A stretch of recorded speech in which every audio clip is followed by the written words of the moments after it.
I despised my boyfriend's birthday gift.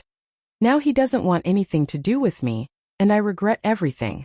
If someone had told me a year ago that today I'd be writing this, full of regret and with an emptiness in my chest, I would have laughed in their face. But here I am, alone, feeling like the worst person in the world for something that, at the time, seemed insignificant to me. Miguel was, without a doubt, the best boyfriend I ever had, and the worst part is that I knew it from the beginning, from the first time he smiled at me when we were just classmates in college, from the first time he waited for me after class to walk together to the bus stop, from the first time he defended me when a professor was unfair to me. He was the type of person who is simply there for you without expecting anything in return, and I, so blind, so selfish, didn't appreciate him until I lost him. Miguel was thoughtful, patient, and full of dreams. He loved photography and always carried his camera everywhere. He said he liked to capture the small moments of happiness in life so that when we feel bad, we can look back and remember that not everything has been bad, he used to say. I, on the other hand, was always more indifferent. I didn't get excited about the little things, always expecting more, always wanting something better. If we went out to eat and he chose a nice, simple restaurant, I was disappointed because I expected something more luxurious. If he gave me a handmade gift, I thought he should have bought something more expensive. And that way of thinking was what led me to ruin everything. From the outside, we were the perfect couple. We didn't fight much, we always supported each other. And we understood each other with a simple glance. Or at least that's what I believed. We met in college and our relationship grew naturally. We went from being friends to dating, and then to officially being boyfriend and girlfriend. If I was having a bad day, he would write me sweet messages to cheer me up. On my birthdays, he planned special things no matter how difficult it was. I, on the other hand, wasn't as thoughtful. I got used to receiving but not giving, and the worst part is that I never stopped to think about how that could affect Miguel. Miguel was never materialistic. He didn't care about clothing brands or the price of things. For him, the most valuable thing was the meaning behind each gesture. I, however, had grown up with the idea that love was shown with grand gestures, with expensive gifts, with things that others could see and envy. I remember one year, for our anniversary, Miguel gave me a photo album with our best moments together. He had spent weeks editing it, writing little notes on each one, and making sure every detail was perfect. And I simply smiled and said thank you. I didn't hug him with emotion. I didn't tell him how much it meant to me. In my mind, that gift felt too simple. I expected something different. A trip, an expensive necklace, something I could show off. It was one of the first times I saw Miguel disappointed, but he didn't say anything. He just smiled and hugged me. It wasn't that I had stopped loving him, or at least that's what I believed at the time, but something inside me resisted accepting that everything would continue the same. I felt restless, as if I needed something more, something I couldn't even define. On the other hand, Miguel began to notice my distance. At first, he tried to get closer, asking me if everything was okay, if there was something bothering me, if I needed to talk. But instead of answering him honestly, I simply told him that everything was fine, that it was just work stress, that it had nothing to do with him. He believed me because he trusted me. However, there was something I wasn't telling him. I had started comparing him to other people, to my friends' partners, or even to characters in movies and series. In my head, those men were more passionate, more adventurous, more interesting, and in contrast, Miguel seemed predictable to me. That comparison was unfair, but at that moment I didn't realize it. Months passed like that. Miguel continued with his unconditional love, planning special moments for us, without knowing that I, in silence, saw them each time with less enthusiasm. The worst part is that I didn't even understand why I felt that way. Miguel never stopped showing me how much he loved me. Despite my cold attitude, he kept trying. He would text me in the middle of the day, asking how I was doing. He surprised me with small details and never stopped reminding me how much I meant to him. But instead of making me feel lucky, I started to see it as routine. I remember one afternoon when I came home from work and found him cooking my favorite dish. He greeted me with a smile, with eyes full of love as always. "I made you something special," he said, approaching to kiss my forehead. But instead of feeling excited or grateful, I just sighed and gave him a forced smile. "Thank you, Miguel." He noticed my coldness, but he didn't say anything. We sat down to dinner, and he began to tell me about his day. He spoke enthusiastically, as he always did when he saw me after a long day, but I barely listened, nodding from time to time, feigning interest while my mind wandered to other things. "And how was your day?" he asked me with that tenderness he always had. "Fine, the usual," I replied without giving more details. Miguel smiled sadly but didn't insist. From there, things really started to change. Miguel began to notice that I no longer responded with the same emotion as before, that we spent less and less time together, that my responses were short and distant. I don't know if I expected him to confront me or to insist on asking me what was going on, but Miguel never did. Instead, he continued loving me as always, although with a touch of sadness in his eyes. Perhaps deep down he already knew that something was breaking between us, and yet he never stopped trying. My birthday was approaching, and Miguel was excited about it.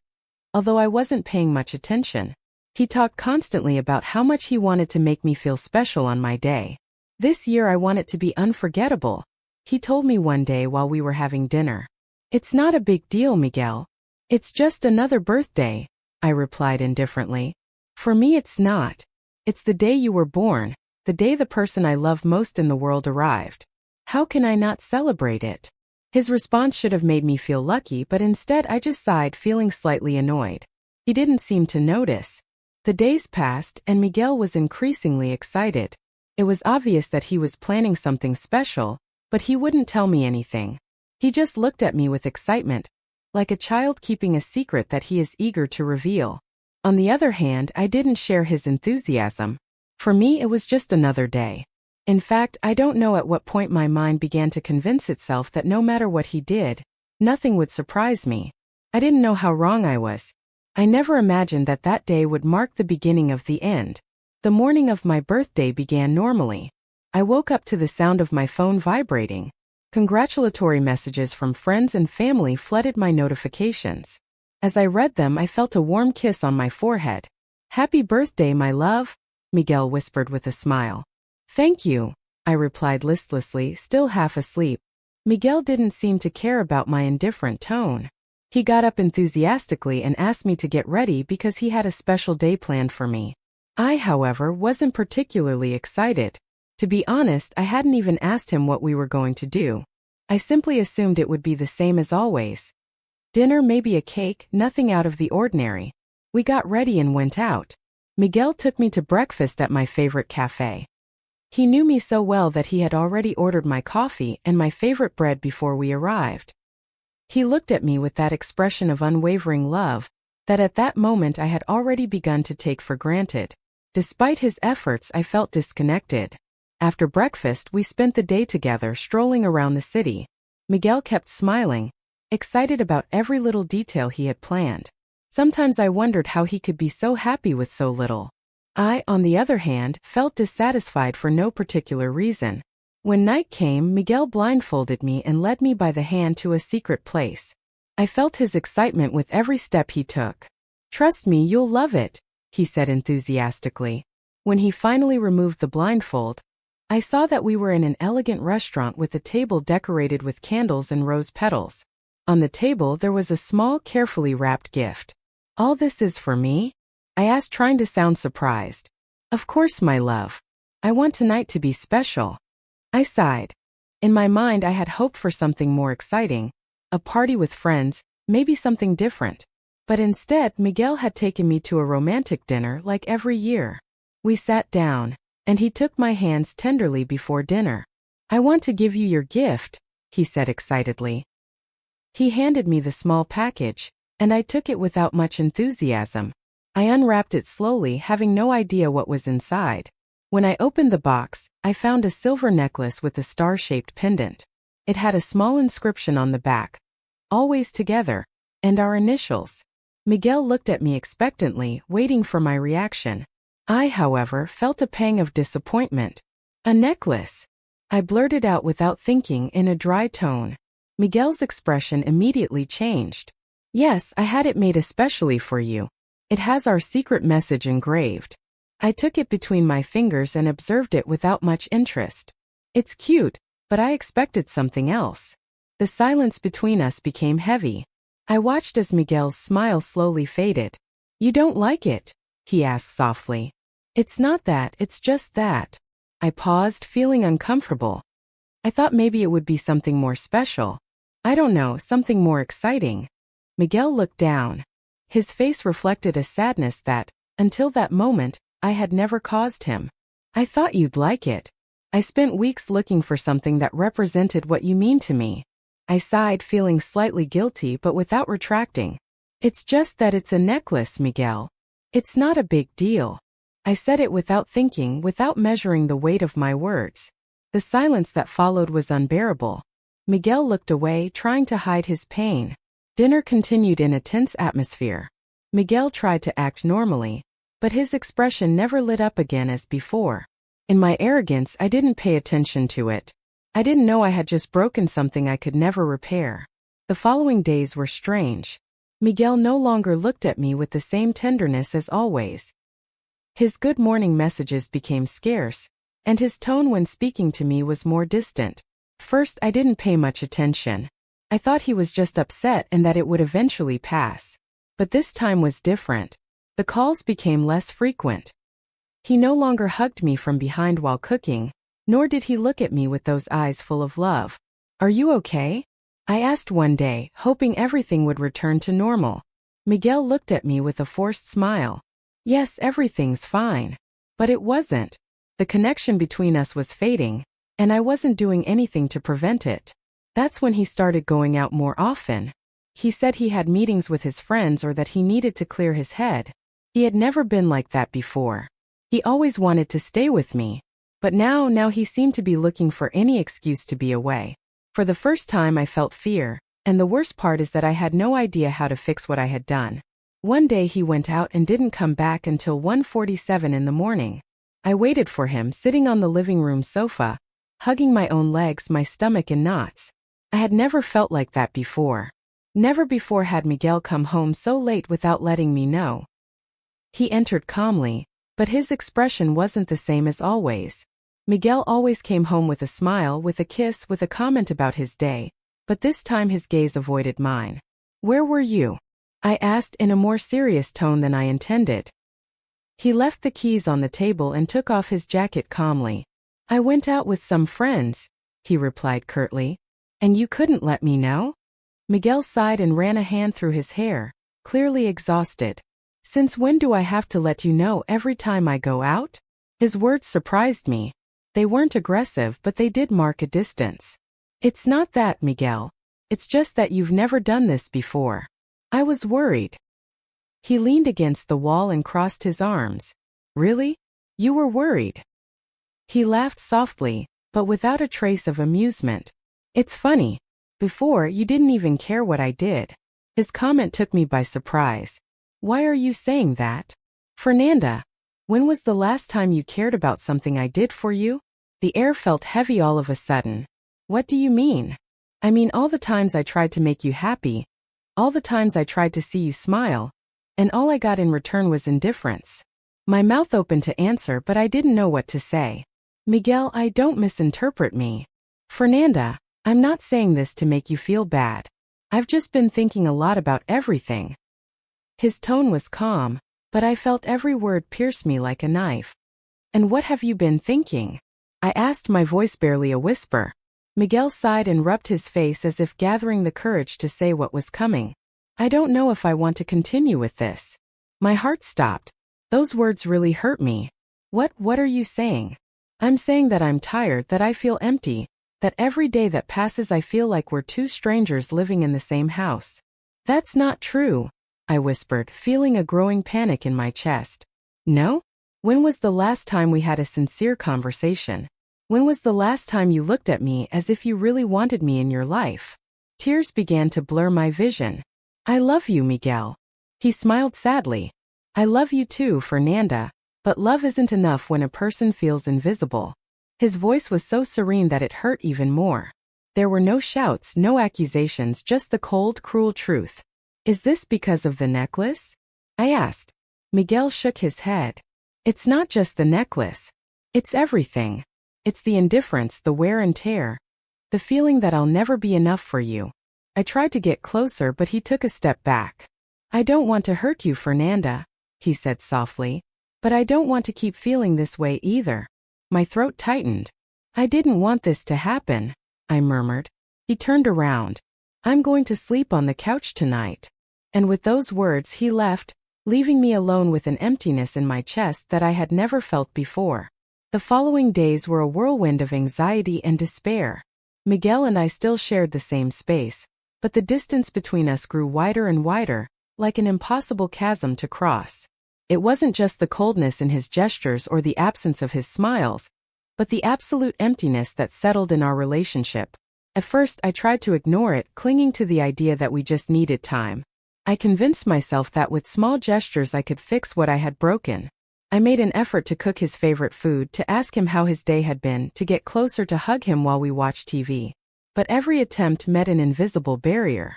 Miguel would answer with monosyllables, nod absent-mindedly, or simply walk away without saying anything. I began to notice that he spent more time away from home.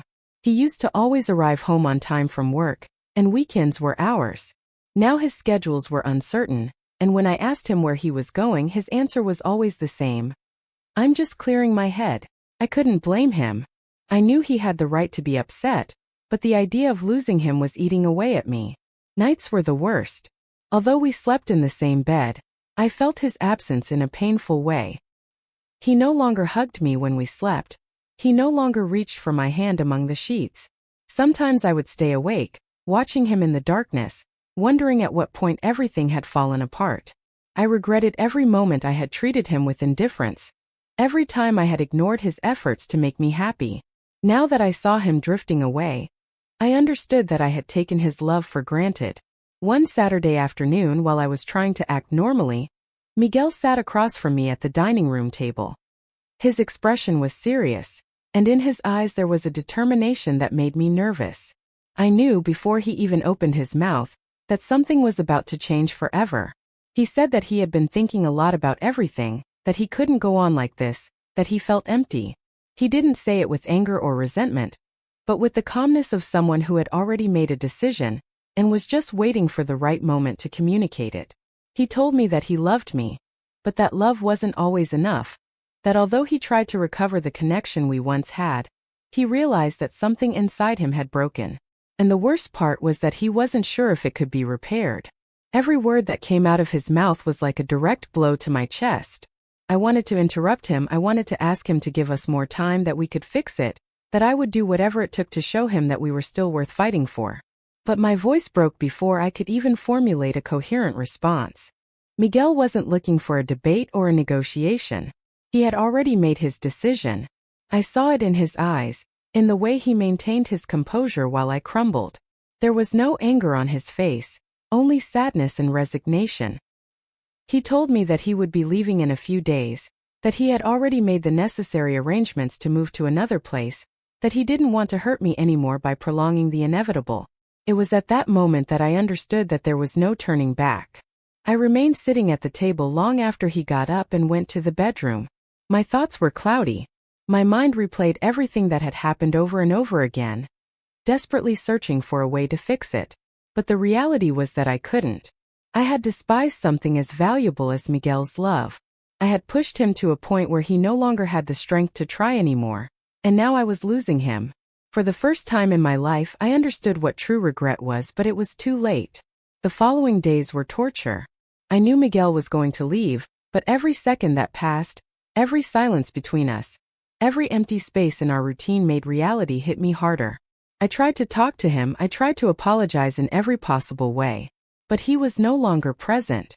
No matter how hard I tried, how much I cried at night, or how much I wished it was all a nightmare, he had made his decision. The day he left, I stood at the door, watching him load his last things. I wanted to say something, anything that would make him change his mind. But what could I say? What argument could I give him after everything that had happened? I had despised his love, I had minimized his efforts, and when he had gotten tired of trying, I had reacted too late. I watched him get into the car and drive away. I watched him leave without looking back. And when he finally disappeared from my sight, the silence in the apartment was deafening. Days passed, then weeks. I didn't hear from him again. He didn't block me, he didn't forbid me from talking to him, but he didn't answer me either. I understood perfectly. I was no longer part of his life.